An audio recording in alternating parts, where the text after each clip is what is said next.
ஈஸ்வரி கோபி 2 பேரும் வாக்கிங் கிளம்பும்போது அங்கே ராதிகா வராங்க. எங்கே போகிறீங்க கோபி அப்படின்ட்டு கேட்குறாங்க. வாக்கிங் போகிறோம் அப்படின்ட்டு கோபி சொல்கிறாரு.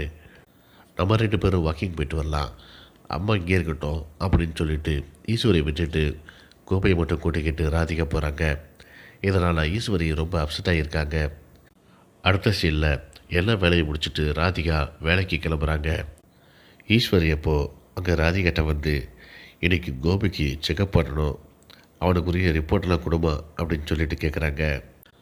ராதிகா சொல்கிறாங்க, கோபியை நானே ஹாஸ்பிட்டல் கூட்டிகிட்டு போயிட்டு வரேன் அப்படின்ட்டு கோபியை கூட்டிக்கிட்டு ஹாஸ்பிட்டல் போகிறாங்க.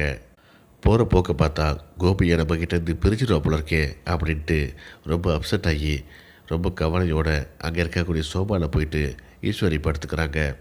ஹாஸ்பிட்டல் போயிட்டு வந்த கோபி, என்னம்மாச்சு, ஏன் இப்படி படுத்துருக்கீங்க அப்படின்ட்டு கேட்குறாரு.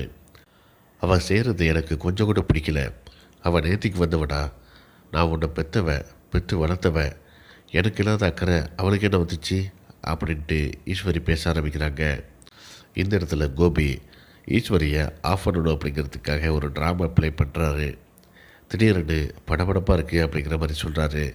என்னாச்சுப்பா, டாக்டர் என்ன சொன்னாங்க அப்படின்ட்டு ஈஸ்வரி கேட்குறாங்க. ஸ்ட்ரெஸ் இருக்கக்கூடாதுன்ட்டு டாக்டர் சொல்லியிருக்காங்கம்மா.